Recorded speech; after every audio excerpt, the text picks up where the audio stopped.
மீண்டும் தூத்துக்குடியிலே போட்டியிட வாய்ப்பளித்த தமிழக முதலமைச்சர் திராவிட முன்னேற்ற கழகத்தின் தலைவர் அண்ணன் தளபதி அவர்களுக்கு என்னுடைய நன்றியை தெரிவித்துக் கொள்கிறேன். அதே போல இந்த வெற்றிக்காக உழைத்த பிரச்சாரம் செய்த அத்தனை தலைவர்களுக்கும் என்னுடைய நன்றியை தெரிவித்துக் கொள்கிறேன். எங்களுடைய மாவட்ட கழகத்தின் செயலாளர்களுக்கும் அங்கே இருக்கக்கூடிய கழக பொறுப்பில் இருக்கக்கூடிய அத்தனை பேருக்கும் தூத்துக்குடியின் உடன்பிறப்புகளுக்கும் என்னுடைய நன்றியை தெரிவித்துக் கொள்கிறேன்.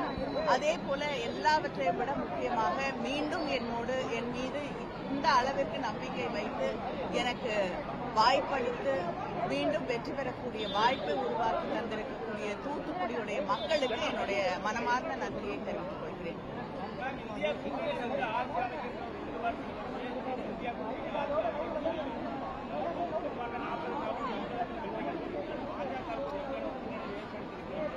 தமிழகத்தில் பாஜகவுக்கு இடமே இல்லை என்பதை இங்கு தாமரை மலராது அப்படிங்கறத மிக தெளிவாக தமிழக மக்கள் தெளிவுபடுத்தி இருக்கிறார்கள். அதனால நிறைய பேர் கனவோடு இருந்தார்கள். அந்த கனவெல்லாம் தெளிவாக்கப்பட்டிருக்கக்கூடிய ஒரு சூழலை தமிழ்நாட்டிலே நாம் பார்த்து கொண்டிருக்கிறோம்.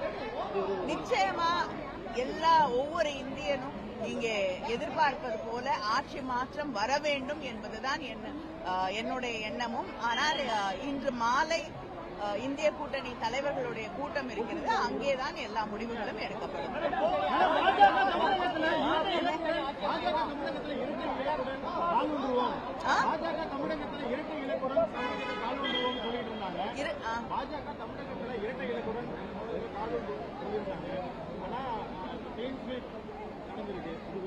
அதாங்க இங்க தாமரை மலராதுன்னு தெளிவுபடுத்திருக்காங்க.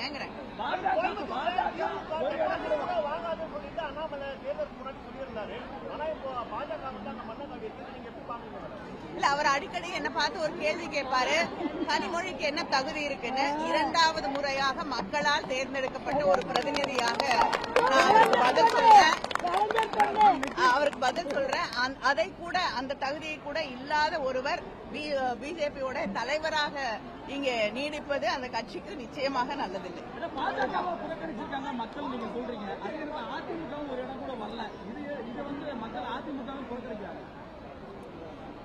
அவங்க அதிமுக கடந்த காலத்தில் செய்த தவறுகளுக்காக இன்னைக்கு மக்கள் அவர்களுக்கு தண்டனை தந்து கொண்டிருக்கிறார்.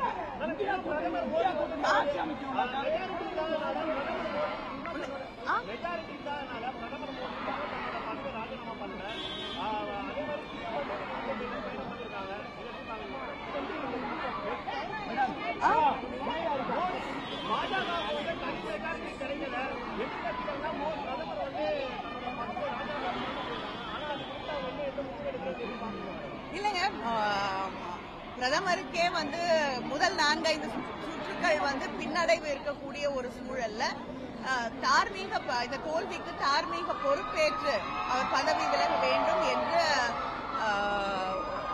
வெஸ்ட் பெங்காலோடைய முதலமைச்சர் அவர்கள் தெரிவித்திருக்கிறார்கள். தார்மீக பொறுப்பேற்றுக் கொள்வது என்பது அரசியலிலே புதுசான ஒரு விஷயம் அல்ல. நிச்சயமா செய்யலாம்.